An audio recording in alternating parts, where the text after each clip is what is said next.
چونکہ جانور اور جاندار واضح طور پر انسان سے زیادہ آفاقی زمرے ہیں، اگر آپ کینٹیائی دلیل کی منطقی نتیجے تک پیروی کرتے ہیں تو یہ ہمیں ایک انتہائی سبزی خور حیثیت اختیار کرنے پر مجبور کر سکتا ہے۔ چونکہ ہم حیاتیات ہیں، کیا اس کا مطلب یہ ہے کہ ہمیں کسی بھی حیاتیات کو مارنے پر اعتراض کرنا چاہیے، یہاں تک کہ ٹماٹر یا امیبیا تک؟ تاریخ میں اگر زیادہ تر تنازعات نہیں تو بہت سے شناختوں کی تعریف سے متعلق ہیں۔ اگر کوئی اس بات کو قبول کرتا ہے کہ قتل غلط ہے، لیکن یہ سوچتا ہے کہ صرف گروپ کے اندر کے لوگوں کو مارنا ہی قتل کے زمرے میں آتا ہے، جبکہ کسی بیرونی گروپ کے کسی کو مارنا ایسا نہیں ہے، لیکن اندرونی گروہ اور بیرونی گروہ بین الذاتیت ادارے ہیں جن کی تعریف عام طور پر کچھ افسانوں پر منحصر ہوتی ہے۔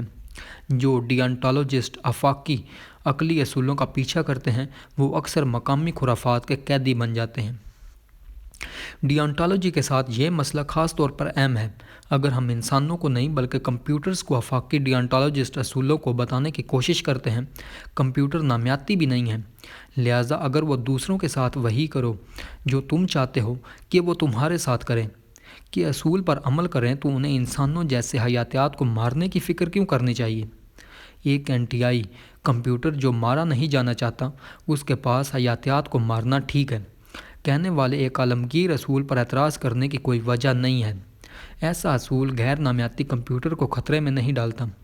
متبادل طور پر غیر نامیاتی ہستیاں ہونے کی وجہ سے کمپیوٹرز کو مرنے میں کوئی باک نہیں ہو سکتا۔ جہاں تک ہم بتا سکتے ہیں، موت ایک نامیاتی رجحان ہے اور غیر نامیاتی اداروں پر لاگو نہیں ہو سکتا۔ جب قدیم اشوریوں نے دستاویزات کو مارنے کے بارے میں بات کی تو یہ صرف ایک استعارہ تھا۔ اگر کمپیوٹر حیاتیات کی نسبت دستاویزات کی طرح زیادہ ہیں اور مارے جانے کی پرواہ نہیں کرتے ہیں، تو کیا ہم چاہیں گے کہ ایک کینٹیائی کمپیوٹر یہ نتیجہ اخذ کرے کہ انسانوں کو مارنا ٹھیک ہے؟ کیا یہ بتانے کا کوئی طریقہ ہے کہ کمپیوٹرز کو کس کی پرواہ کرنی چاہیے، بغیر کسی بین الانسانی داستان میں الجھے؟ سب سے زیادہ واضح تجویز یہ ہے کہ کمپیوٹرز کو بتایا جائے کہ انہیں کسی بھی ایسی ہستی کی پرواہ نہیں کرنی چاہیے جو تکلیف میں مبتلا ہو، جبکہ تکلیف اکثر مقامی بین الذاتیت کے خرافات پر یقین کی وجہ سے ہوتی ہے، تاہم تکلیف بذات خود ایک آفاقی حقیقت ہے۔ لہٰذا اہم گروپ کی وضاحت کرنے کے لیے تکلیف کی صلاحیت کا استعمال کرنا اخلاقیات کو ایک مقصد اور آفاقی حقیقت پر مبنی کرتا ہے۔ ایک خود سے چلنے والی کار کو تمام انسانوں کو مارنے سے گریز کرنا چاہیے، چاہے بدھ مت ہو یا مسلمان، فرانسیسی ہو یا اطالوی، اور کتوں اور بلیوں کو بھی مارنے سے گریز کرنا چاہیے۔ اور کوئی بھی حساس روبوٹ جو کسی دن موجود ہو سکتا ہے، ہم اس اصول کو مزید بہتر بنا سکتے ہیں۔ کار کو ہدایت کرتے ہیں کہ وہ مختلف مخلوقات کی تکلیف کی صلاحیت کے براہ راست تناسب سے ان کی پرواہ کرے۔ اگر کار کو کسی انسان کو مارنے اور بلی کو مارنے کے درمیان انتخاب کرنا پڑتا ہے تو اسے بلی کے اوپر سے گاڑی چلانی چاہیے، کیونکہ شاید بلی میں تکلیف برداشت کرنے کی صلاحیت کم ہوتی ہے۔ لیکن اگر ہم اس سمت میں جاتے ہیں تو ہم نادانستہ طور پر ڈیانٹالوجسٹ کیمپ کو چھوڑ دیتے ہیں اور اپنے آپ کو ان کے حریفوں کے یوٹیلیٹیرینز کیمپ میں پاتے ہیں۔ تکلیف کا حساب۔ جبکہ ڈیانٹالوجسٹ آفاقی طور پر اچھے اصولوں کو تلاش کرنے کے لیے جدوجہد کرتے ہیں، یوٹیلیٹیرینز اعمال کا فیصلہ ان کے تکلیف اور خوشی پر اثرات سے کرتے ہیں۔ انگریز فلسفی جیریمی بینتھم، نپولین، کلاوزوٹز اور کانٹے کے ایک اور ہم عصر نے کہا کہ واحد عقلی حتمی مقصد دنیا میں تکلیف کو کم کرنا اور خوشی کو زیادہ سے زیادہ کرنا ہے۔ اگر کمپیوٹر نیٹ ورکس کے بارے میں ہمارا بنیادی خوف یہ ہے کہ ان کے غلط سید والے اہداف انسانوں اور شاید دیگر حساس مخلوقات پر خوفناک تکلیف دے سکتے ہیں، تو یوٹیلیٹیرین حل واضح اور پرکشش دونوں لگتا ہے۔ کمپیوٹر نیٹ ورک بناتے وقت ہمیں اسے صرف تکلیف کو کم کرنے اور خوشی کو زیادہ سے زیادہ کرنے کی ہدایت کرنے کی ضرورت ہے۔ اگر فیس بک نے اپنے الگوریدم کو صارف کی مصروفیت کو زیادہ سے زیادہ کرنے کی بجائے خوشی کو زیادہ سے زیادہ کرنے کو کہا ہوتا تو مبینہ طور پر سب کچھ ٹھیک ہو جاتا۔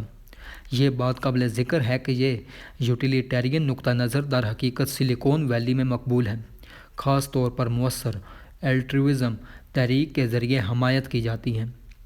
بدقسمتی سے جیسا کہ ڈیانٹالوجسٹ حل کے ساتھ ہوتا ہے، فلسفہ کے نظریاتی دائرے میں جو چیز سادہ لگتی ہے وہ عملی دنیا میں شیطانی طور پر پیچیدہ ہو جاتی ہے۔ تاریخ یوٹیلیٹیرینز کے لیے مسئلہ یہ ہے کہ ہمارے پاس تکلیف کا حساب کتاب نہیں ہے۔ ہم نہیں جانتے کہ مخصوص واقعات کو کتنے دکھ کے پوائنٹس یا خوشی کے پوائنٹس تفویض کرنے ہیں، اس لیے پیچیدہ تاریخی حالات میں یہ حساب لگانا انتہائی مشکل ہے کہ آیا کوئی دیا گیا عمل دنیا میں مجموعی طور پر تکلیف کی مقدار کو بڑھاتا ہے یا کم کرتا ہے۔ یوٹیلیٹیرینزم ان حالات میں بہترین ہے جب تکلیف کے پیمانے بہت واضح طور پر ایک سمت میں جھک جاتے ہیں۔ ایچی مین کا سامنا کرنے پر یوٹیلیٹیرینز کو شناخت کے بارے میں کسی پیچیدہ بحث میں پڑھنے کی ضرورت نہیں ہے۔ انہیں صرف یہ بتانا ہوگا کہ ہولوکاسٹ نے یہودیوں کو بہت زیادہ تکلیف دی بغیر کسی اور کو مساوی فوائد فراہم کیے، بشمول جرمن۔ لاکھوں یہودیوں کے قتل کے لیے جرمنوں کی کوئی فوجی یا معاشی ضرورت نہیں تھی۔ ہولوکاسٹ کے خلاف یوٹیلیٹیرین کیس بہت زیادہ ہے۔ یوٹیلیٹیرینز کا قربانی کے بغیر جرائم جیسے ہم جنس پرستی سے نمٹنے کے دوران بھی ایک فیلڈ ڈے ہوتا ہے جس میں تمام تکلیف صرف ایک طرف ہوتی ہے۔ صدیوں سے ہم جنس پرستوں کے خلاف ظلم و ستم نے انہیں بہت زیادہ تکلیف دی، لیکن اس کے باوجود اسے مختلف تعصبات کے ذریعے جائز قرار دیا گیا جو غلط طور پر ڈیانٹالوجیکل عالمگیر اصولوں کے طور پر پیش کیے گئے تھے۔ مثال کے طور پر کانٹے نے ہم جنس پرستی کی اس بنیاد پر مذمت کی کہ یہ قدرتی جبلت اور جانوروں کی فطرت کے منافی ہے، اور اس لیے کہ یہ کسی شخص کو جانوروں کی سطح سے نیچے کر دیتی ہے۔ کانٹے نے مزید کہا کہ چونکہ اس طرح کے اعمال فطرت کے خلاف ہیں، اس لیے وہ انسان کو اس کی انسانیت کے لائق نہیں بناتے، وہ اب ایک شخص ہونے کا مستحق نہیں ہے۔ کانٹے نے در حقیقت ایک عیسائی تعصب کو ایک مبینہ طور پر آفاقی ڈیانٹالوجیکل اصول کے طور پر دوبارہ پیک کیا، بغیر اس کے کہ ہم جنس پرستی واقعی فطرت کے خلاف ہے۔ اس کا تجرباتی ثبوت فراہم کیے قتل عام کے پیش خیمہ کے طور پر غیر انسانی ہونے کے بارے میں مذکورہ بالا بحث کی روشنی میں یہ بھی قابل ذکر ہے کہ کانٹے نے ہم جنس پرستوں کو کس طرح غیر انسانی بنایا۔ یہ نظریہ کہ ہم جنس پرستی فطرت کے منافی ہے اور لوگوں کو ان کی انسانیت سے محروم کرتی ہے۔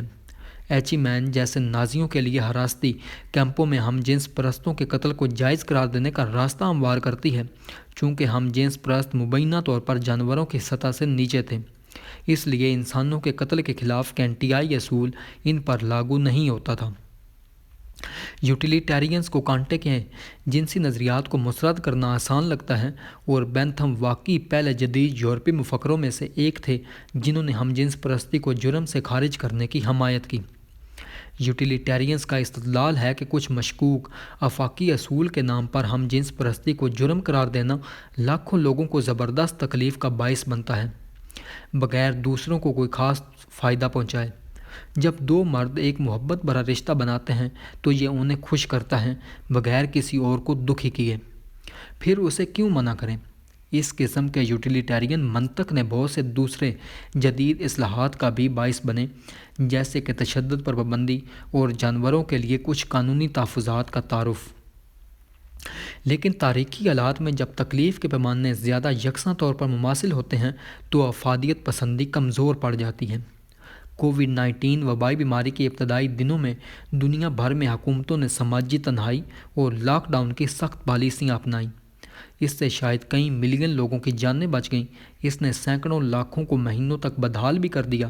مزید برآں اس نے بالواسطہ طور پر متعدد اموات کا باعث بن سکتی ہے، مثال کے طور پر گھریلو تشدد کے قاتلانہ واقعات میں اضافہ کر کے، یا لوگوں کے لیے کینسر جیسی دیگر خطرناک بیماریوں کی تشخیص اور علاج کو مزید مشکل بنا کر۔ کیا کوئی لاک ڈاؤن پالیسیوں کے مجموعی اثرات کا حساب لگا سکتا ہے اور یہ طے کر سکتا ہے کہ انہوں نے دنیا میں دکھوں میں اضافہ کیا ہے یا کمی کی ہے؟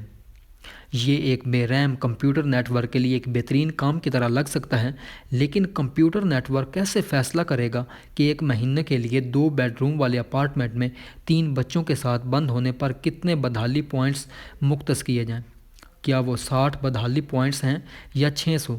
اور کینسر کے مریض کو کتنے پوائنٹس الاٹ کیے جائیں جو اس لیے مر گئے کہ وہ کیموتھراپی کے علاج سے محروم رہ گئے؟ کیا وہ 60,000 بدحالی پوائنٹس ہیں یا 6 لاکھ؟ اور کیا ہوگا اگر ویسے بھی کینسر سے مر جاتی اور کیمو نے اس کی زندگی کو صرف 5 تکلیف دہ مہینوں تک بڑھا دیا ہوتا؟ کیا کمپیوٹرز کو دنیا میں کل تکلیف کے لیے خالص فائدہ یا خالص نقصان کے طور پر انتہائی درد کے ساتھ رہنے کے 5 مہینوں کی قدر کرنی چاہیے؟ اور کمپیوٹر نیٹ ورک کم محسوس چیزوں کی وجہ سے ہونے والی تکلیف کا اندازہ کیسے لگائے گا، جیسے کہ ہماری اپنی موت کا علم؟ اگر کوئی مذہبی داستان ہمیں وعدہ کرتی ہے کہ ہم کبھی نہیں مریں گے کیونکہ موت کے بعد ہماری ابدی روح جنت میں جائے گی، تو کیا یہ ہمیں واقعی خوش کرتا ہے یا صرف فریب دیتا ہے؟ کیا موت ہماری بدحالی کی گہری وجہ ہے یا ہماری بدحالی موت کو نظر انداز کرنے کی ہماری کوششوں سے پیدا ہوتی ہے؟ اگر کوئی اپنا مذہبی عقیدہ کھو دیتا ہے اور اپنی موت کے ساتھ آ جاتا ہے تو کیا کمپیوٹر نیٹ ورک کو اسے خالص نقصان یا خالص فائدہ کے طور پر دیکھنا چاہیے؟ عراق پر امریکی حملے جیسے اور بھی پیچیدہ تاریخی واقعات کے بارے میں کیا خیال ہے؟ امریکیوں کو بخوبی علم تھا کہ ان کے حملے سے لاکھوں لوگوں کو شدید تکلیف ہوگی، لیکن طویل عرصے میں انہوں نے استدلال کیا کہ عراق میں آزادی اور جمہوریت لانے کے فوائد لاگت سے زیادہ ہوں گے۔ کیا کمپیوٹر نیٹ ورک حساب لگا سکتا ہے کہ آیا یہ دلیل درست تھی؟ یہاں تک کہ اگر یہ نظریاتی طور پر قابل عمل تھا، عملی طور پر امریکی عراق میں ایک مستحکم جمہوریت قائم کرنے میں ناکام رہے، کیا اس کا مطلب یہ ہے کہ ان کی کوشش پہلی جگہ میں غلط تھی؟ جس طرح شناخت کے سوال کا جواب دینے کی کوشش کرنے والے ڈیانٹالوجسٹ کو افادیت پسندانہ خیالات اپنانے پر مجبور کیا جاتا ہے، اسی طرح یوٹیلیٹیرینز کو، جو ایک تکلیف کے حساب کتاب کی کمی کی وجہ سے رکاوٹ ہے، اکثر ایک ڈیانٹالوجسٹ موقف اپنانے کا خاتمہ کرتے ہیں۔ وہ جارحیت کی جنگوں سے بچنا یا انسانی حقوق کے تحفظ جیسے عمومی اصولوں پر عمل پیرا ہیں، حالانکہ وہ یہ نہیں دکھا سکتے کہ ان اصولوں پر عمل کرنے سے دنیا میں کل تکلیف میں کمی واقع ہوتی ہے۔ تاریخ انہیں صرف ایک مبہم تاثر فراہم کرتی ہے کہ ان اصولوں پر عمل کرنے سے تکلیف کم ہوتی ہے، اور جب ان میں سے کچھ عمومی اصول آپس میں ٹکراتے ہیں، مثال کے طور پر جب انسانی حقوق کے تحفظ کے لیے جارحیت کی جنگ شروع کرنے پر غور کیا جائے تو افادیت پسندی زیادہ عملی مدد پیش نہیں کرتی ہے۔ یہاں تک کہ سب سے طاقتور کمپیوٹر نیٹ ورک بھی ضروری حساب کتاب نہیں کر سکتا، چنانچہ جب کہ افادیت پسندی ہر عمل کو حتمی بھلائی کے ساتھ امانگ کرنے کا ایک عقلی اور یہاں تک کہ ریاضیاتی طریقہ کا وعدہ کرتی ہے، عملی طور پر یہ صرف ایک اور افسانہ پیدا کر سکتا ہے۔ کمیونسٹ حقیقی مومنین جو اسٹالنزم کی ہولناکیوں کا سامنا کر رہے تھے، اکثر یہ جواب دیتے تھے کہ مستقبل کی نسلیں حقیقی سوشلزم کے تحت جو خوشی کا تجربہ کریں گی، وہ گلاگ میں کسی بھی قلیل مدتی بدحالی کا ازالہ کر دے گی۔ لبرٹیرین جب غیر محدود آزادی اظہار یا ٹیکسوں کے مکمل خاتمے کے فوری سماجی نقصانات کے بارے میں پوچھا جاتا ہے تو اسی طرح کا ایک عقیدہ ظاہر کرتے ہیں کہ مستقبل کے فوائد کسی بھی قلیل مدتی نقصان سے زیادہ ہوں گے۔ افادیت پسندی کا خطرہ یہ ہے کہ اگر آپ کا مستقبل کے یوٹوپیا پر کافی حد تک یقین ہے تو یہ موجودہ وقت میں خوفناک تکلیف پہنچانے کا ایک کھلا لائسنس بن سکتا ہے۔ در حقیقت یہ ایک ایسی چال ہے جسے روایتی مذاہب نے ہزاروں سالوں پہلے دریافت کیا تھا۔ اس دنیا کے جرائم کو مستقبل کی نجات کے وعدوں سے بہت آسانی سے معاف کیا جا سکتا ہے۔ کمپیوٹر کا افسانہ۔ پھر تاریخ بھر میں بیوروکریٹک نظام نے اپنے حتمی اہداف کیسے طے کیے؟ انہوں نے ایسا کرنے کے لیے افسانوں پر انحصار کیا، چاہے وہ اہلکار، انجینئر، ٹیکس جمع کرنے والے اور اکاؤنٹنٹ کتنے ہی عقلی تھے، وہ بلا کر اس یا اس افسانہ ساز کی خدمت میں تھے۔ جان مینارڈ کینز کی بات کو واضح طور پر بیان کرنے کے لیے عملی لوگ جو یہ مانتے ہیں کہ وہ کسی بھی مذہبی اثر و رسوخ سے مستثنی ہیں، عام طور پر کسی افسانہ ساز کے غلام ہوتے ہیں، یہاں تک کہ جوہری طبیعیات دان بھی خود کو شیعہ، آیت اللہ اور کمیونسٹ اپارچیکس کے احکامات کی تعمیل کرتے ہوئے پاتے ہیں۔ سیدھ کا مسئلہ دل سے افسانوں کا ایک مسئلہ ہے۔ نازی ایڈمنسٹریٹرز پرعزم ڈیانٹالوجسٹ یا یوٹیلیٹیرین ہو سکتے تھے، لیکن وہ تب بھی لاکھوں افراد کو قتل کر دیتے جب تک کہ وہ دنیا کو نسل پرستانہ افسانوں کے لحاظ سے سمجھتے تھے۔ اگر آپ اس افسانوی عقیدے سے شروع کرتے ہیں کہ یہودی شیطانی راکشس ہیں جو انسانیت کو تباہ کرنے پر تلے ہوئے ہیں، تو ڈیانٹالوجسٹ اور یوٹیلیٹیرین دونوں یہودیوں کو کیوں مارا جانا چاہیے؟ اس کے بارے میں بہت سے منطقی دلائل تلاش کر سکتے ہیں۔ ایک ایسا ہی مسئلہ کمپیوٹرز کو بھی متاثر کر سکتا ہے۔ یقیناً وہ کسی بھی افسانہ پر یقین نہیں کر سکتے کیونکہ وہ غیر شعوری ہستی ہیں جو کسی چیز پر یقین نہیں رکھتی ہیں۔ جب تک کہ ان میں سبجیکٹ وید کا فقدان ہے، وہ بین الذاتیت عقائد کو کیسے رکھ سکتے ہیں؟ تاہم کمپیوٹرز کے بارے میں احساس کرنے کے لیے سب سے اہم چیزوں میں سے ایک یہ ہے کہ جب بہت سارے کمپیوٹر ایک دوسرے کے ساتھ بات چیت کرتے ہیں تو وہ انسانوں کے نیٹ ورک کے ذریعے تیار کردہ بین الذاتیت کی حقیقتوں کے مترادف ہیں۔ بین کمپیوٹر حقیقت پیدا کر سکتے ہیں۔ یہ بین کمپیوٹر حقیقتیں بلا کر اتنی ہی طاقتور اور خطرناک بن سکتی ہیں جتنی کہ انسانوں کے بنائے ہوئے بین الانسانی خرافات۔ یہ ایک بہت پیچیدہ دلیل ہے، لیکن یہ کتاب کی مرکزی دلیلوں میں سے ایک ہے، تو آئیے اس پر احتیاط سے غور کریں۔ سب سے پہلے آئیے یہ سمجھنے کی کوشش کریں کہ بین کمپیوٹر حقیقتیں کیا ہیں۔ ابتدائی مثال کے طور پر ایک کھلاڑی والے کمپیوٹر گیم پر غور کریں۔ اس طرح کے کھیل میں آپ ایک ورچوئل لینڈسکیپ کے اندر گھوم سکتے ہیں جو ایک کمپیوٹر کے اندر معلومات کے طور پر موجود ہے۔ اگر آپ ایک چٹان دیکھتے ہیں تو وہ چٹان ایٹموں سے نہیں بنی ہے، یہ ایک کمپیوٹر کے اندر بٹس سے بنا ہے۔ جب کئی کمپیوٹر ایک دوسرے سے جڑے ہوتے ہیں تو وہ بین کمپیوٹر حقیقتیں پیدا کر سکتے ہیں۔ مختلف کمپیوٹرز کا استعمال کرنے والے کئی کھلاڑی ایک عام ورچوئل لینڈسکیپ کے اندر اکٹھے گھوم سکتے ہیں۔ اگر وہ ایک چٹان دیکھتے ہیں تو وہ چٹان کئی کمپیوٹرز میں بٹس سے بنی ہے۔ جس طرح پیسہ اور دیوتا جیسی بین الانسانی حقیقتیں لوگوں کے ذہنوں سے باہر کی جسمانی حقیقت کو متاثر کر سکتی ہیں، اسی طرح بین کمپیوٹر حقیقتیں کمپیوٹر سے باہر کی حقیقت کو بھی متاثر کر سکتی ہیں۔ 2016 میں پوکی مان گیم نے دنیا کو اپنی لپیٹ میں لے لیا اور سال کے آخر تک اسے سینکڑوں ملین بار ڈاؤن لوڈ کیا گیا۔ پوکی مان گو ایک آگمنٹڈ ریئلٹی موبائل گیم ہے۔ کھلاڑی اپنے اسمارٹ فونز کا استعمال پوکی مان نامی ورچوئل مخلوقات کو تلاش کرنے، لڑنے اور پکڑنے کے لیے کر سکتے ہیں جو جسمانی دنیا میں موجود ہیں۔ میں ایک بار اپنے بھتیجے ماتان کے ساتھ ایسے ہی ایک پوکی مان کے شکار پر گیا تھا۔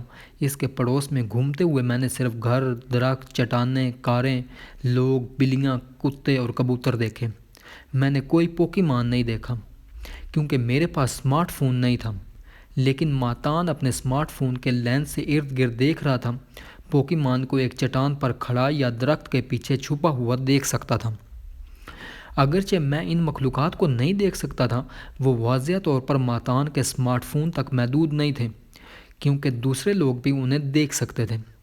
مثال کے طور پر ہمیں 2 اور بچے ملے جو ایک ہی پوکی مان کا شکار کر رہے تھے۔ اگر ماتان ایک پوکی مان کو پکڑنے میں کامیاب ہو جاتا ہے تو دوسرے بچے فوراً مشاہدہ کر سکتے ہیں کہ کیا ہوا۔ پوکی مان بین کمپیوٹر ادارے تھے، وہ جسمانی دنیا میں ایٹموں کے بجائے کمپیوٹر نیٹ ورک میں بٹس کے طور پر موجود تھے، لیکن وہ پھر بھی جسمانی دنیا کے ساتھ تعامل کر سکتے ہیں اور اسے مختلف طریقوں سے متاثر کر سکتے ہیں۔ اب آئیے بین کمپیوٹر کی حقیقتوں کی ایک اور مثال کا جائزہ لیتے ہیں۔ گوگل سرچ میں کسی ویب سائٹ کو ملنے والی درجہ بندی پر غور کریں۔ جب ہم خبریں، پرواز کے ٹکٹ یا ریستوران کی سفارشات کے لیے گوگل کرتے ہیں تو ایک ویب سائٹ پہلے گوگل پیج کے اوپری حصے میں ظاہر ہوتی ہے جبکہ دوسری کو 50ویں صفحے کے وسط میں منتقل کر دیا جاتا ہے۔ یہ گوگل رینک بالکل کیا ہے اور یہ کیسے طے ہوتا ہے؟ گوگل الگوریدم ویب سائٹ کے گوگل رینک کا تعین مختلف پیرامیٹرز کو پوائنٹ تفویض کر کے کرتا ہے، جیسے کہ کتنے لوگ ویب سائٹ ملاحظہ کرتے ہیں اور کتنی دوسری ویب سائٹ اسے لنک کرتی ہیں۔ رینک خود ایک بین کمپیوٹر حقیقت ہے جو اربوں کمپیوٹرز کو جوڑنے والے نیٹ ورک میں موجود ہے۔ انٹرنیٹ پوکی مان کی طرح یہ بین کمپیوٹر حقیقت جسمانی دنیا میں پھیل جاتی ہے۔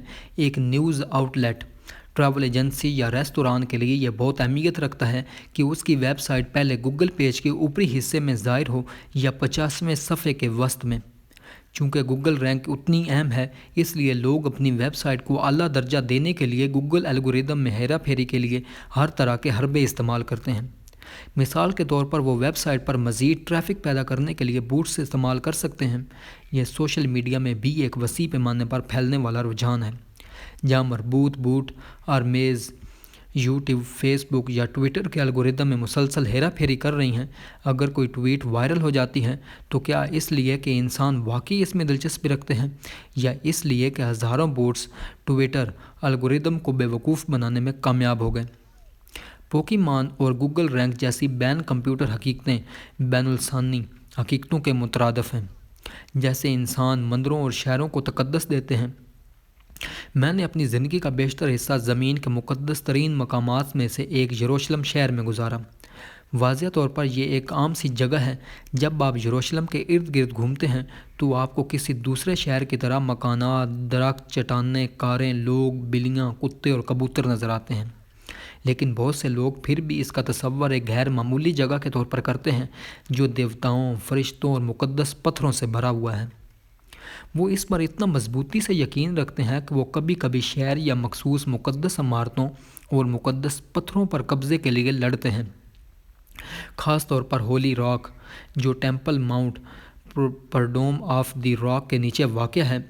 فلسطینی فلسفی ساری نسیبہ نے مشاہدہ کیا کہ یہودی اور مسلمان مذہبی عقائد پر عمل کرتے ہوئے اور جوہری صلاحیتوں کی حمایت کرتے ہوئے ایک چٹان پر تاریخ کے بدترین قتل عام میں ملوث ہونے کے لیے تیار ہیں۔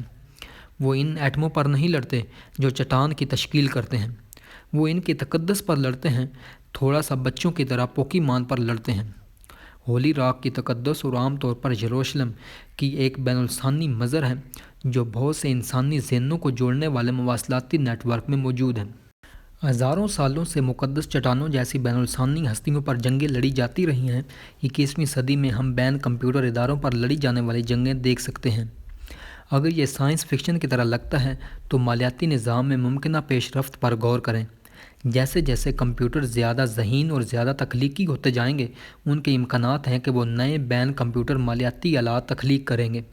سونے کے سکے اور ڈالر بین الاقوامی وجود ہیں۔ بٹ کوائن جیسی کرپٹو کرنسیاں بین الاقوامی اور بین کمپیوٹر کے درمیان ہیں۔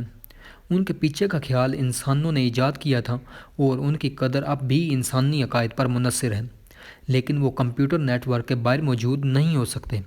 اس کے علاوہ ان کا الگوریدم کے ذریعے تیزی سے کاروبار کیا جا رہا ہے تاکہ ان کی قدر الگوریدم کے حساب کتاب پر منحصر ہو، نہ کہ صرف انسانی عقائد پر۔ کیا ہوگا اگر 10 یا 50 سالوں میں کمپیوٹر ایک نئی قسم کی کرپٹو کرنسی یا کوئی اور مالیاتی آلہ بنائیں جو تجارت اور سرمایہ کاری کے لیے اہم ذریعہ بن جائے اور سیاسی بحرانوں اور تنازعات کا ایک ممکنہ ذریعہ؟ یاد رکھیں کہ 2007-08 کا عالمی مالیاتی بحران ضمانت سے قرض کے واجبات کی وجہ سے شروع ہوا تھا۔ یہ مالیاتی آلات چند ریاضی دانوں اور سرمایہ کاری کے ماہر بچوں نے ایجاد کیے تھے اور زیادہ تر انسانوں کے لیے تقریباً ناقابل فہم تھے، بشمول ریگولیٹرز۔ اس کی وجہ سے نگرانی میں ناکامی اور عالمی تباہی ہوئی۔ کمپیوٹرز ایسے مالیاتی آلات بنا سکتے ہیں جو سی ڈی اوز سے زیادہ پیچیدہ ہوں گے اور جو صرف دوسرے کمپیوٹر کے لیے قابل فہم ہوں گے۔ اس کا نتیجہ 2007-08 سے بھی بدتر مالی اور سیاسی بحران ہو سکتا ہے۔ تاریخ کے دوران معاشیات اور سیاست کے لیے ضروری تھا کہ ہم انسانوں کے ایجاد کردہ بین الاقوامی حقائق کو سمجھیں، جیسے مذاہب، قومیں اور کرنسیاں۔ جو کوئی امریکی سیاست کو سمجھنا چاہتا تھا اسے عیسائیت اور سی ڈی اوز جیسی بین الاقوامی حقیقتوں کو مد نظر رکھنا پڑتا تھا۔ تاہم تیزی سے امریکی سیاست کو سمجھنے کے لیے اے آئی سے تیار کردہ فرقوں اور کرنسیوں سے لے کر اے آئی چلنے والی سیاسی جماعتوں اور یہاں تک کہ مکمل طور پر شامل کردہ اے آئی تک بین کمپیوٹر حقیقتوں کو سمجھنے کی ضرورت ہوگی۔ امریکی قانونی نظام پہلے ہی کارپوریشنز کو قانونی شخصیات کے طور پر تسلیم کرتا ہے جن کے پاس آزادی اظہار جیسے حقوق ہیں۔ سٹیزن یونائٹڈ بمقابلہ فیڈرل الیکشن کمیشن 2010 میں امریکی سپریم کورٹ نے فیصلہ کیا کہ اس نے کارپوریشنز کے سیاسی عطیات دینے کے حق کا بھی تحفظ کیا۔ اے آئی کو شامل کرنے اور انہیں آزادی اظہار کے ساتھ قانونی شخصیات کے طور پر تسلیم کرنے، پھر اے آئی حقوق کے تحفظ اور توسیع کے لیے لابنگ اور سیاسی عطیات دینے سے کیا چیز روکے گی؟ دسیوں ہزاروں سالوں سے انسانوں نے سیارہ زمین پر غلبہ حاصل کیا کیونکہ ہم ہی کارپوریشنز، کرنسیوں اور دیوتاؤں اور قوموں جیسی بین الاقوامی ہستیوں کو تخلیق کرنے اور برقرار رکھنے کے قابل تھے اور بڑے پیمانے پر تعاون کو منظم کرنے کے لیے ایسی ہستیوں کا استعمال کرتے تھے۔ اب کمپیوٹرز موازنہ صلاحیتیں حاصل کر سکتے ہیں۔ یہ لازمی طور پر بری خبر نہیں ہے۔ اگر کمپیوٹرز میں کنیکٹیوٹی اور تخلیقی صلاحیتوں کی کمی ہوتی تو وہ زیادہ مفید نہیں ہوتے۔ ہم تیزی سے اپنے پیسے کا انتظام کرنے، اپنے گاڑیوں کو چلانے، آلودگی کو کم کرنے اور نئی دوائیوں کو دریافت کرنے کے لیے کمپیوٹر پر انحصار کرتے ہیں، خاص طور پر اس لیے کہ کمپیوٹر براہ راست ایک دوسرے کے ساتھ بات چیت کر سکتے ہیں، ایسے نمونوں کو دیکھ سکتے ہیں جہاں ہم نہیں کر سکتے، اور ایسے ماڈل بنا سکتے ہیں جو ہمارے ساتھ کبھی نہیں ہو سکتے۔ ہمارے سامنے مسئلہ یہ نہیں ہے کہ کمپیوٹرز کو تمام تخلیقی ایجنسی سے کیسے محروم کیا جائے، بلکہ ان کی تخلیقی صلاحیتوں کو صحیح سمت میں کیسے لے جایا جائے۔ یہ وہی مسئلہ ہے جو ہمارے پاس ہمیشہ انسانی تخلیقی صلاحیتوں کے ساتھ رہا ہے۔ انسانوں کے ایجاد کردہ بین الانسانی ادارے انسانی تہذیب کی تمام کامیابیوں کی بنیاد تھے، لیکن وہ کبھی کبھار صلیبی جنگوں، جہادوں اور چڑیلوں کے شکار کا باعث بنتے تھے۔ بین کمپیوٹر ادارے شاید مستقبل کی تہذیبوں کی بنیاد ہوں گے، لیکن یہ حقیقت کہ کمپیوٹر تجرباتی ڈیٹا اکٹھا کرتے ہیں اور اس کا تجزیہ کرنے کے لیے ریاضی کا استعمال کرتے ہیں، اس کا مطلب یہ نہیں ہے کہ وہ اپنا چڑیل کا شکار شروع نہیں کر سکتے۔ نئی چڑیلیں۔ ابتدائی جدید یورپ میں ایک پیچیدہ انفارمیشن نیٹ ورک نے جرائم، بیماریوں اور آفات کے بارے میں بڑی مقدار میں ڈیٹا کا تجزیہ کیا اور اس نتیجے پر پہنچا کہ یہ سب چڑیلوں کی غلطی ہے۔ چڑیل کے شکاریوں نے جتنا زیادہ ڈیٹا اکٹھا کیا، وہ اتنا ہی زیادہ قائل ہو گئے کہ دنیا شیاطین اور جادو سے بھری ہوئی ہے اور انسانیت کو تباہ کرنے کے لیے ایک عالمی شیطانی سازش ہے۔ انفارمیشن نیٹ ورک نے پھر چڑیلوں کی شناخت کی اور انہیں قتل یا قید کیا۔ اب ہم جانتے ہیں کہ چڑیلیں ایک جعلی بین الذاتیت زمرہ تھیں جو انفارمیشن نیٹ ورک نے خود ایجاد کیا تھا اور پھر ان لوگوں پر مسلط کیا گیا تھا جو دراصل کبھی شیطان سے نہیں ملے تھے اور اولے نہیں بلا سکتے تھے۔ سوویت یونین میں ایک اور بھی زیادہ پیچیدہ انفارمیشن نیٹ ورک نے کلاکوں کی ایجاد کی، ایک اور افسانوی زمرہ جو لاکھوں پر مسلط تھا۔ کلاکوں کے بارے میں سوویت بیوروکریسی کے ذریعے جمع کی گئی معلومات کا پہاڑ ایک معروضی حقیقت نہیں تھا، لیکن انہوں نے ایک نئی بین الذاتیت حقیقت پیدا کی۔ یہ جاننا کہ کوئی شخص کلاک تھا، سوویت شخص کے بارے میں جاننے کے لیے سب سے اہم چیزوں میں ایک بن گیا، حالانکہ یہ زمرہ فرضی تھا۔ مزید وسیع پیمانے پر 16ویں سے 20ویں صدی تک امریکہ میں برازیل سے میکسیکو اور کیریبین سے لے کر ریاستہائے متحدہ تک متعدد نوآبادیاتی بیوروکریسیوں نے ایک نسل پرستانہ افسانہ تخلیق کیا اور بین الذاتیت نسلی اقسام کے تمام قسم کے ساتھ آئے۔ انسانوں کو یورپی، افریقی اور مقامی امریکیوں میں تقسیم کیا گیا تھا اور چونکہ بین النسلی جنسی تعلقات عام تھے، اس لیے اضافی زمروں کی ایجاد کی گئی۔ بہت سی افسانوی کالونیوں میں قوانین میسٹیزوس کے درمیان فرق کرتے تھے۔ مخلوط ہسپانویوں اور امریکی مقامی نسب کے لوگ مولاٹوس، مخلوط ہسپانویوں اور افریقی نسب کے لوگ زیمبوس، مخلوط افریقی اور مقامی امریکی نسب کے لوگ اور پیرڈوس، مخلوط ہسپانوی، افریقی اور مقامی امریکی نسب کے لوگ۔ یہ تمام بظاہر تجرباتی زمرے سے یہ طے کرتے تھے کہ آیا لوگوں کو غلام بنایا جا سکتا ہے، سیاسی حقوق سے لطف اندوز ہو سکتے ہیں، ہتھیار اٹھا سکتے ہیں، عوامی عہدے رکھ سکتے ہیں، اسکول میں داخل ہو سکتے ہیں، مخصوص پیشوں پر عمل کر سکتے ہیں، مخصوص محلے میں رہ سکتے ہیں اور ایک دوسرے کے ساتھ جنسی تعلقات اور شادی کرنے کی اجازت دی جا سکتی ہے۔ مبینہ طور پر کسی شخص کو کسی خاص نسلی دراز میں رکھ کر کوئی ان کی شخصیت، فکری صلاحیتوں اور اخلاقی رجحانات کی وضاحت کر سکتا ہے۔ 19ویں صدی تک نسل پرستی نے ایک عین سائنس ہونے کا دعویٰ کیا۔ اس نے معروضی حیاتیاتی حقائق کی بنیاد پر لوگوں کے درمیان فرق کرنے کا دعویٰ کیا اور کھوپڑیوں کی پیمائش اور جرائم کے عدد و شمار کو ریکارڈ کرنے جیسے سائنسی آلات پر انحصار کیا۔ لیکن عدد و شمار اور زمروں کا بادل محض مضحکہ خیز بین الذاتیت کے لیے ایک دھواں تھا۔ حقیقت یہ ہے کہ کسی کی ایک مقامی امریکی دادی یا ایک افریقی والد تھے، یقیناً ان کی ذہانت، مہربانی یا ایمانداری کے بارے میں کوئی ظاہر نہیں کرتے تھے۔ ان جعلی زمروں نے انسانوں کے بارے میں کوئی حقیقت دریافت یا بیان نہیں کی، انہوں نے ان پر ایک ظالمانہ افسانوی حکم مسلط کیا۔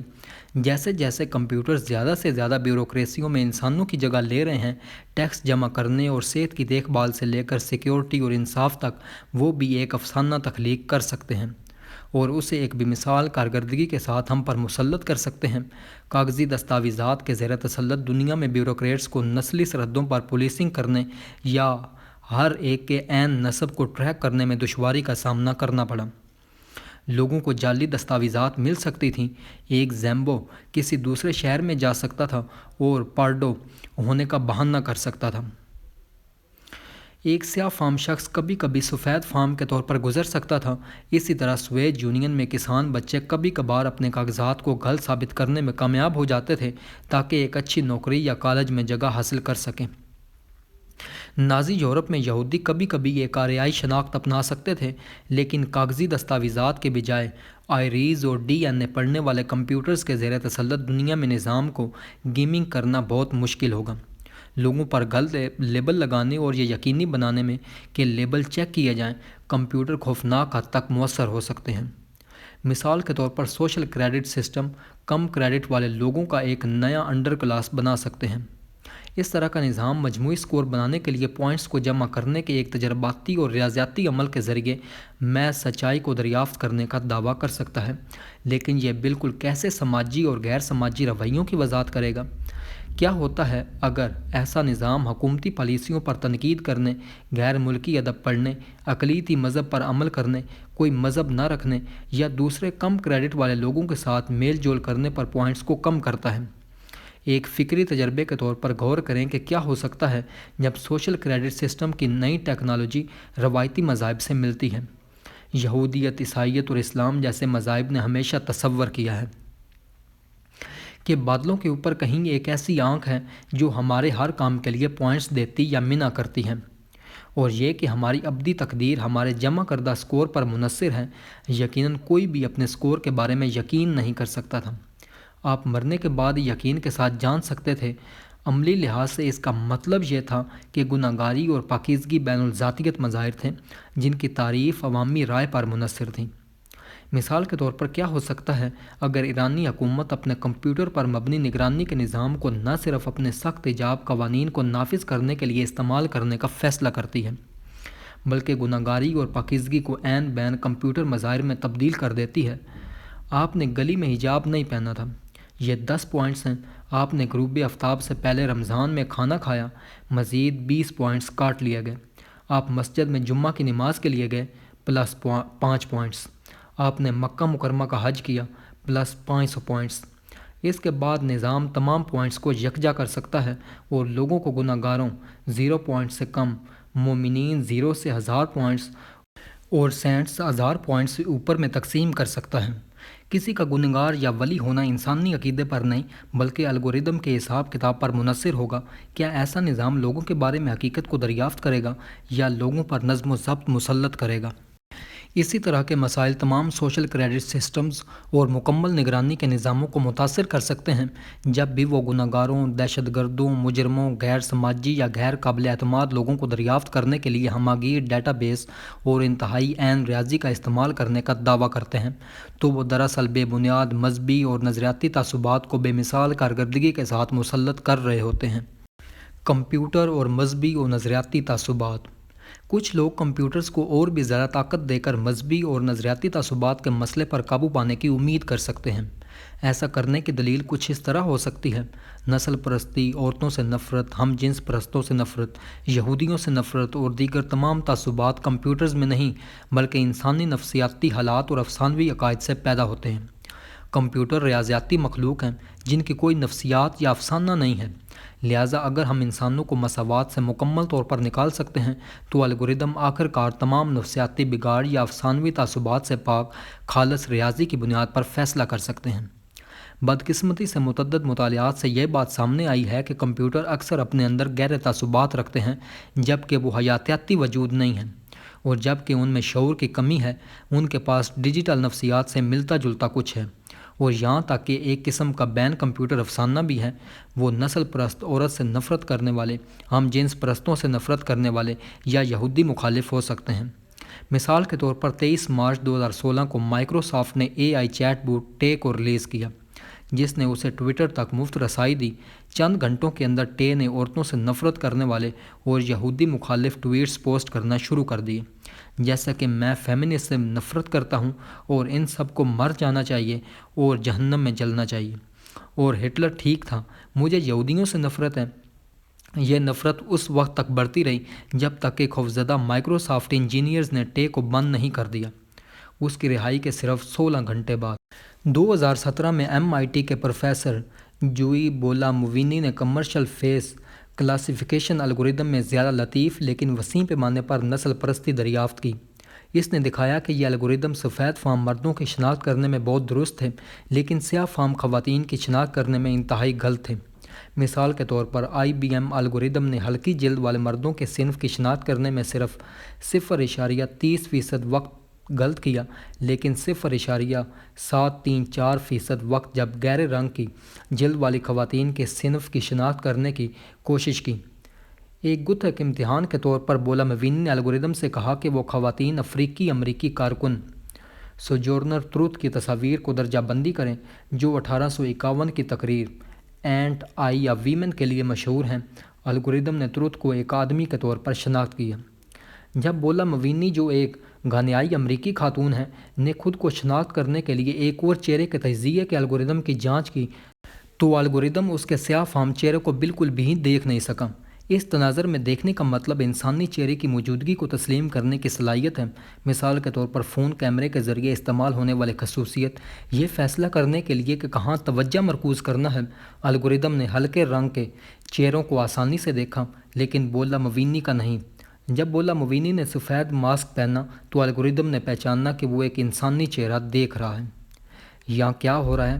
ایک جواب یہ ہو سکتا ہے کہ نسل پرست اور عورتوں سے نفرت کرنے والے انجینئرز نے ان الگوریدم کو سیاہ فام خواتین کے خلاف امتیاز برتنے کے لیے کوڈ کیا ہے، جبکہ ہم اس امکان کو مسترد نہیں کر سکتے کہ ایسی چیزیں ہوتی ہیں۔ یہ چہرے کی درجہ بندی کے الگوریدم یا مائکروسافٹ کے ٹے کے معاملے میں جواب نہیں تھا۔ در حقیقت ان الگوریدم نے نسل پرست اور عورتوں سے نفرت کرنے والے تعصب کو خود ہی اس ڈیٹا سے اٹھایا جس پر انہیں تربیت دی گئی تھی۔ یہ سمجھنے کے لیے کہ یہ کیسے ہو سکتا ہے، ہمیں الگوریدم کی تاریخ کے بارے میں کچھ وضاحت کرنے کی ضرورت ہے۔ اصل میں الگوریدم خود سے زیادہ نہیں سیکھ سکتے تھے۔ مثال کے طور پر 1980 اور 1990 کی دہائی میں شطرنج کھیلنے والے الگوریدم کو ان کے انسانی پروگرامرز نے تقریباً وہ سب کچھ سکھایا جو وہ جانتے تھے۔ انسانوں نے الگوریدم میں نہ صرف شطرنج کے بنیادی اصولوں کو کوڈ کیا، بلکہ بورڈ پر مختلف پوزیشنوں اور حرکات کا اندازہ لگانے کا طریقہ بھی بتایا۔ مثال کے طور پر انسانوں نے ایک اصول کوڈ کیا کہ ایک پیادے کے بدلے میں ایک ملکہ کی قربانی دینا عام طور پر ایک برا خیال ہے۔ یہ ابتدائی الگوریدم انسانی شطرنج کے ماسٹرز کو صرف اس لیے شکست دینے میں کامیاب ہوئے کیونکہ الگوریدم ایک انسان کے مقابلے میں بہت زیادہ چالوں کا حساب لگا سکتے ہیں اور بہت زیادہ پوزیشنوں کا اندازہ لگا سکتے ہیں۔ لیکن الگوریدم کی صلاحیتیں محدود رہیں، چونکہ وہ انسانوں پر انحصار کرتے تھے کہ وہ انہیں کھیل کے تمام راز بتائیں۔ اگر انسانی کوڈرز کو کچھ معلوم نہیں تھا تو ان کے تیار کردہ الگوریدم بھی اسے جاننے کا امکان نہیں رکھتے تھے۔ جیسے جیسے مشین لرننگ کا میدان ترقی کرتا گیا، الگوریدم نے مزید آزادی حاصل کی۔ مشین لرننگ کا بنیادی اصول یہ ہے کہ الگوریدم دنیا کے ساتھ تعامل کر کے اپنے آپ کو نئی چیزیں سیکھ سکتے ہیں۔ بالکل اسی طرح جیسے انسان کرتے ہیں، اس طرح کا ایک عمل مصنوعی ذہانت پیدا ہوتی ہے۔ اصطلاح ہمیشہ مستقبل نہیں ہے، لیکن عام طور پر کہا جاتا ہے کہ کسی چیز کو اے آئی کے طور پر تسلیم کرنے کے لیے اس میں اپنے اصل میں انسانی تخلیق کاروں کی ہدایت پر عمل کرنے کے بجائے خود سے نئی چیزیں سیکھنے کی صلاحیت ہونی چاہیے۔ موجودہ دور کے شطرنج کھیلنے والے اے آئی کو کھیل کے بنیادی اصولوں کے علاوہ کچھ نہیں سکھایا جاتا ہے۔ یہ باقی سب کچھ خود سیکھتا ہے، یا تو پہلے کے کھیلوں کے ڈیٹا بیس کا تجزیہ کر کے، یا نئے گیمز کھیل کر اور تجربے سے سیکھ کر۔ اے آئی ایک گونگا آٹو میٹن نہیں ہے جو نتائج سے قطع نظر ایک ہی حرکت کو بار بار دہراتا ہے، بلکہ یہ مضبوط خود اصلاحی طریقہ کار سے لیس ہے جو اسے اپنی غلطیوں سے سیکھنے کی اجازت دیتا ہے۔ اس کا مطلب یہ ہے کہ اے آئی اپنی زندگی کا آغاز ایک بچے کے الگوریدم کے طور پر کرتا ہے جس میں بہت زیادہ صلاحیت اور کمپیوٹنگ پاور ہوتی ہے، لیکن وہ دراصل زیادہ نہیں جانتا ہے۔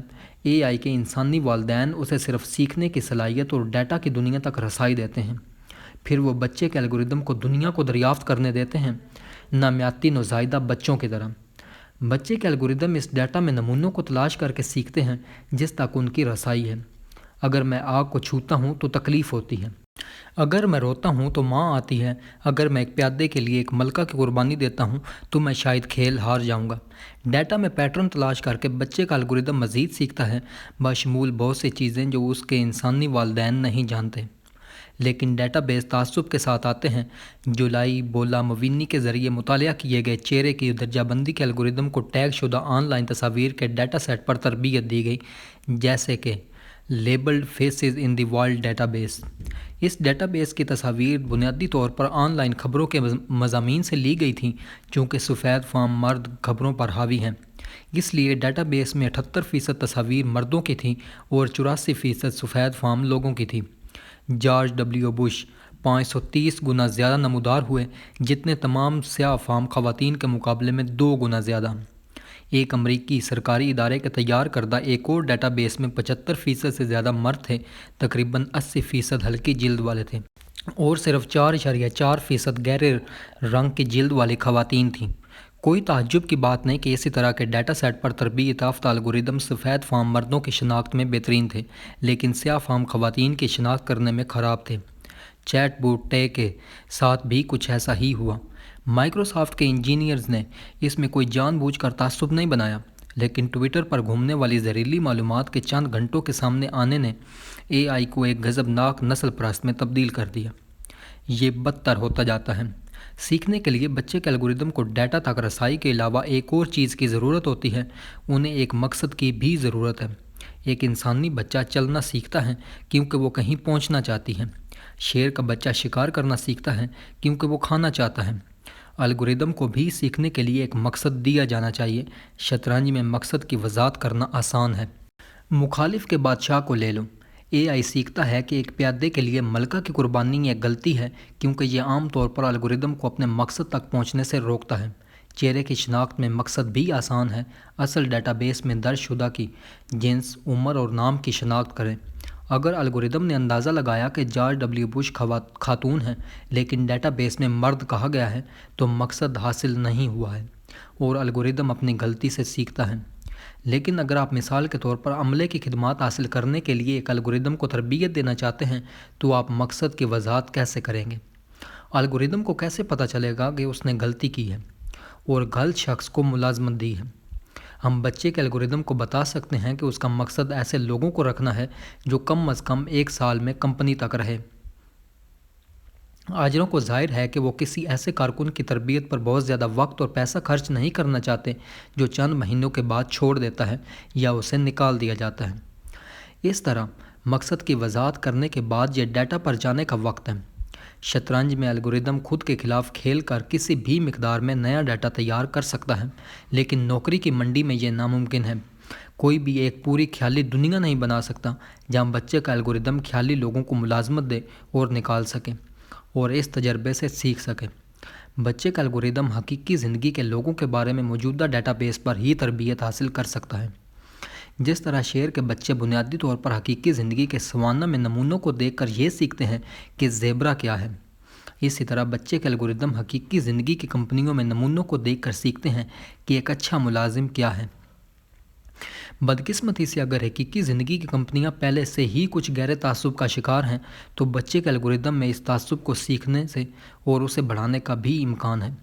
مثال کے طور پر حقیقی زندگی کے ڈیٹا میں اچھے ملازمین کے نمونوں کی تلاش کرنے والا ایک الگوریدم اس نتیجے پر پہنچ سکتا ہے کہ باس کے بھتیجوں کو ملازمت پر رکھنا ہمیشہ ایک اچھا خیال ہے، چاہے ان کی کوئی دوسری اہلیت ہو، کیونکہ ڈیٹا واضح طور پر اشارہ کرتا ہے کہ باس کے بھتیجوں کو عام طور پر نوکری کے لیے درخواست دینے پر رکھا جاتا ہے اور شاذ و نادر ہی نکال دیا جاتا ہے۔ بچے کا الگوریدم اس پیٹرن کو دیکھے گا اور اس میں اقربا پروری ہو جائے گی۔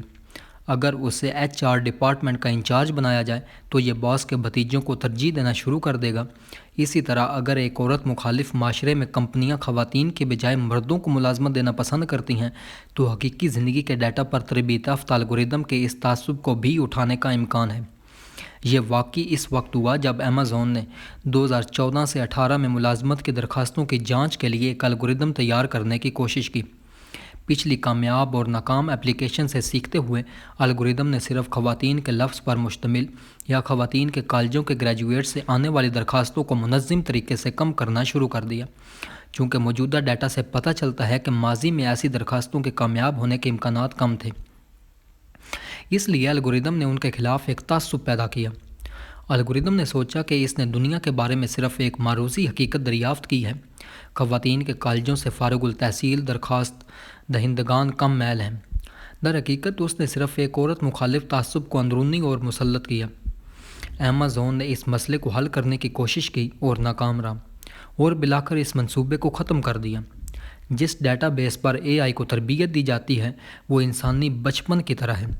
بچپن کے تجربات، صدمات اور پریوں کی کہانیاں زندگی بھر ہمارے ساتھ رہتی ہیں۔ AI کے بچپن کے تجربات بھی ہوتے ہیں۔ الگوریدم اپنے تعصبات سے ایک دوسرے کو بھی متاثر کر سکتے ہیں، بالکل اسی طرح جیسے انسان کرتے ہیں۔ ایک ایسے مستقبل کے معاشرے پر غور کریں جس میں الگوریدم ہر جگہ موجود ہیں اور نہ صرف ملازمت کے درخواست دہندگان کی اسکریننگ کے لیے بلکہ لوگوں کو بھی یہ تجویز کرنے کے لیے استعمال کیے جاتے ہیں کہ کالج میں کیا پڑھنا ہے۔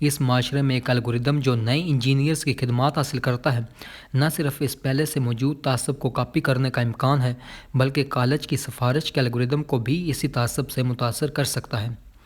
کالج میں داخل ہونے والی ایک نوجوان خاتون کو انجینئرنگ کی تعلیم حاصل کرنے سے حوصلہ شکنی ہو سکتی ہے، کیونکہ موجودہ ڈیٹا سے پتہ چلتا ہے کہ اسے بالآخر نوکری ملنے کا امکان کم ہے، جو ایک انسانی بین الذاتیت کے افسانے کے طور پر شروع ہوا کہ خواتین انجینئرنگ میں اچھی نہیں ہیں، ایک بین کمپیوٹر افسانے میں تبدیل ہو سکتا ہے۔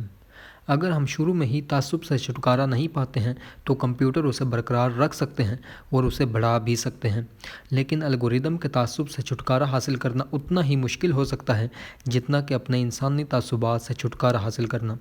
ایک بار جب ایک الگوریدم کو تربیت دی جاتی ہے تو اسے غیر تربیت کرنے میں کافی وقت اور محنت درکار ہوتی ہے۔ ہم فیصلے کر سکتے ہیں کہ صرف جانبدار الگوریدم کو ڈمپ کریں اور کم جانبدار ڈیٹا کے نئے سیٹ پر ایک بالکل نیا الگوریدم ترتیب دیں، لیکن زمین پر ہم مکمل طور پر غیر جانبدار ڈیٹا کا ایک سیٹ کہاں سے تلاش کر سکتے ہیں؟ اس اور پچھلے ابواب میں سروے کیے گئے بہت سے الگوریدم تعصبات ایک ہی بنیادی مسئلہ کا شکار ہیں۔ کمپیوٹر سوچتا ہے کہ اس نے انسانوں کے بارے میں کوئی سچائی دریافت کر لی ہے، جبکہ حقیقت میں اس نے ان پر حکم مسلط کیا ہے۔ ایک سوشل میڈیا الگوریدم سوچتا ہے کہ اس نے دریافت کیا ہے کہ انسانوں کو اشتعال پسند ہے، جبکہ حقیقت میں یہ خود الگوریدم ہے جس نے انسانوں کو زیادہ اشتعال پیدا کرنے اور استعمال کرنے کے لیے شرطیہ بنایا ہے۔ اس طرح کے تعصبات ایک طرف کمپیوٹرز کی طرف سے انسانی صلاحیتوں کے پورے اسپیکٹرم کو کم کرنے اور دوسری طرف کمپیوٹرز کی طرف سے انسانوں کو متاثر کرنے کی اپنی طاقت کو کم کرنے سے پیدا ہوتے ہیں۔ تو اس کا مطلب یہ نہیں ہے کہ انسان اس طرح برتاؤ کرنے کے پابند ہیں۔ ہو سکتا ہے کہ اس کا مطلب صرف یہ ہو کہ کمپیوٹر خود اس طرح کے رویے کو انعام دے رہے ہیں، جبکہ متبادل کو سزا دے رہے ہیں اور روک رہے ہیں۔ کمپیوٹرز کو دنیا کے بارے میں زیادہ درست اور ذمہ دار نقطہ نظر رکھنے کے لیے انہیں اپنی طاقت اور اثرات کو مد نظر رکھنے کی ضرورت ہے، اور ایسا ہونے کے لیے انسانوں کو جو فی الحال کمپیوٹرز انجینئر کرتے ہیں انہیں یہ قبول کرنے کی ضرورت ہے کہ وہ نئے ٹولز تیار نہیں کر رہے ہیں جو نئی قسم کے آزاد ایجنٹوں کو اور ممکنہ طور پر نئی قسم کے خداؤں کو بھی کھول رہے ہیں۔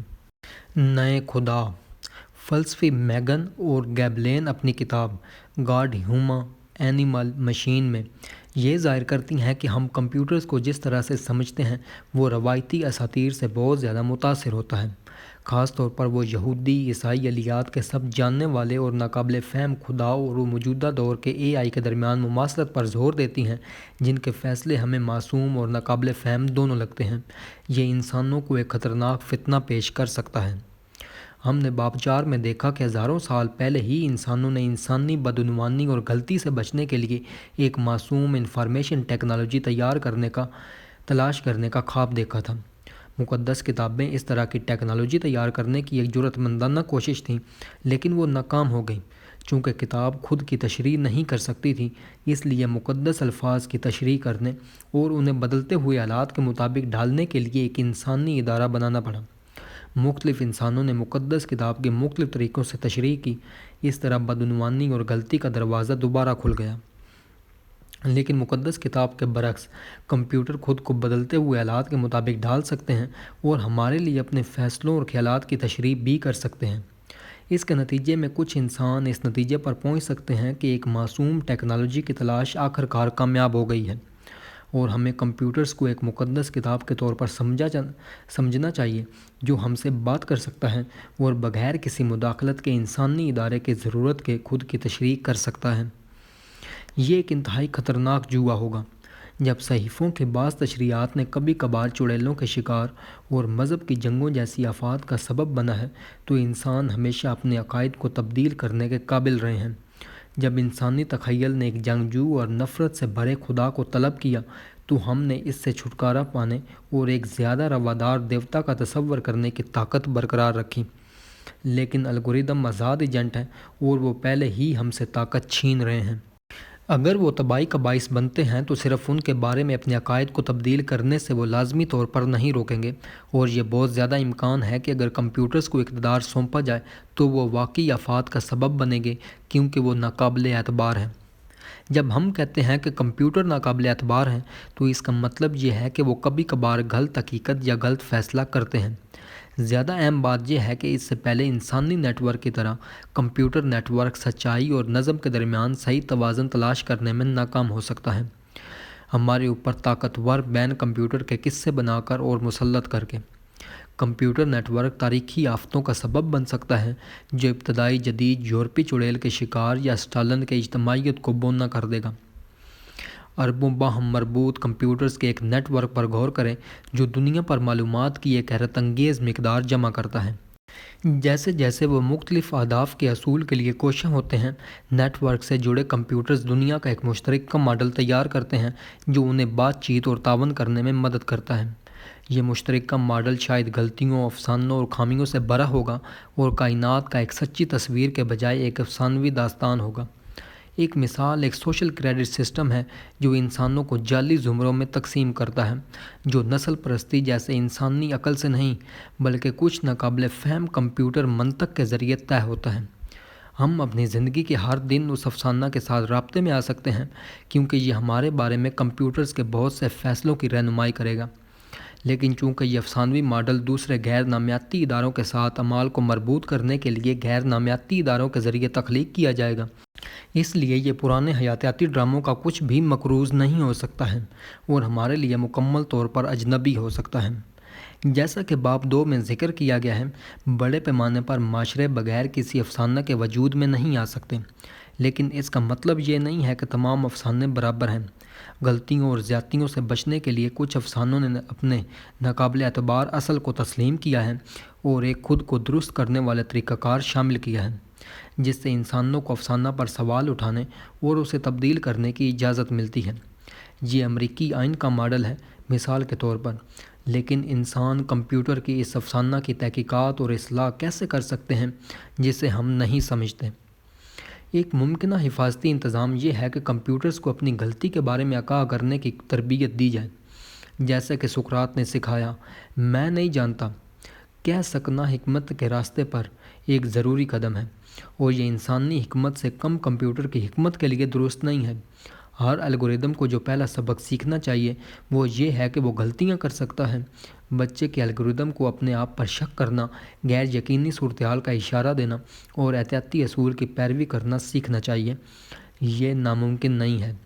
اے آئی کو خود شک کا اظہار کرنے، تاثرات طلب کرنے اور اپنی غلطیوں کو تسلیم کرنے کی ترغیب دینے میں انجینئرز پہلے ہی کافی پیش رفت کر رہے ہیں۔ تاہم اس سے کوئی فرق نہیں پڑتا کہ الگوریدم اپنی غلطی سے کتنے واقف ہیں، ہمیں انسانوں کو بھی لوپ میں رکھنا چاہیے۔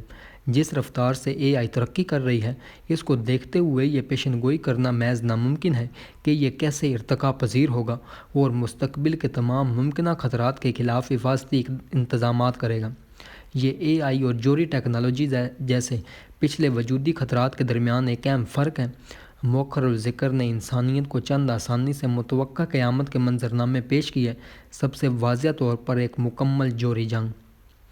اس کا مطلب یہ تھا کہ خطرے کو پہلے سے تصور کرنا اور اسے کم کرنے کے طریقوں کو تلاش کرنا ممکن تھا۔ اس کے برعکس اے آئی ہمیں قیامت کے بے شمار منظرنامے پیش کرتا ہے۔ کچھ کو سمجھنا نسبتاً آسان ہے، جیسے کہ دہشت گرد اے آئی کا استعمال بڑے پیمانے پر تباہی پھیلانے والے حیاتیاتی ہتھیار تیار کرنے کے لیے کرتے ہیں۔ کچھ کو سمجھنا زیادہ مشکل ہے، جیسا کہ اے آئی بڑے پیمانے پر تباہی پھیلانے والے نئے نفسیاتی ہتھیار بنا رہا ہے اور کچھ انسانی تصور سے بالکل باہر ہو سکتے ہیں، کیونکہ وہ ایک اجنبی ذہانت کے حساب سے نکلتے ہیں۔ پیش نہ آنے والے مسائل کی کثرت سے بچنے کے لیے ہمارا بہترین شرط یہ ہے کہ ایسے زندہ ادارے بنائے جائیں جو خطرات کی نشاندہی کر سکیں اور ان کا جواب دے سکیں۔ قدیم یہودی اور عیسائی یہ جان کر مایوس ہوئے کہ بائبل خود کی تشریح نہیں کر سکتی، اور ہچکچاتے ہوئے انسانی اداروں کو برقرار رکھا تاکہ وہ کام کر سکیں جو ٹیکنالوجی نہیں کر سکتی۔ 21ویں صدی میں ہم تقریباً مخالف صورتحال میں ہیں۔ ہم نے ایک ایسی ٹیکنالوجی ایجاد کی جو خود کی تشریح کر سکتی ہے، لیکن بالکل اسی وجہ سے ہمیں اس کی نگرانی کے لیے انسانی ادارے بنانا بہتر ہے۔ نتیجہ اخذ کرنے کے لیے نیا کمپیوٹر نیٹ ورک ضروری نہیں کہ برا یا اچھا ہو۔ ہم یقینی طور پر صرف یہ جانتے ہیں کہ یہ اجنبی ہوگا اور یہ ناقابل اعتبار ہوگا۔ اس لیے ہمیں ایسے ادارے بنانے کی ضرورت ہے جو نہ صرف انسانی کمزوریوں جیسے لالچ اور نفرت بلکہ بنیادی طور پر اجنبی غلطیوں کو بھی چیک کر سکیں۔ اس مسئلے کا کوئی تکنیکی حل نہیں ہے، بلکہ یہ ایک سیاسی چیلنج ہے۔ کیا ہمارے پاس اس سے نمٹنے کے لیے سیاسی مرضی ہے؟ جدید انسانیت نے دو اہم قسم کے سیاسی نظام بنائے ہیں، بڑے پیمانے پر جمہوریت اور بڑے پیمانے پر آمریت۔ حصہ 3 اس بات کی جانچ کرتا ہے کہ ان میں سے ہر ایک نظام بنیادی طور پر اجنبی اور ناقابل اعتبار کمپیوٹر نیٹ ورک سے کیسے نمٹ سکتا ہے۔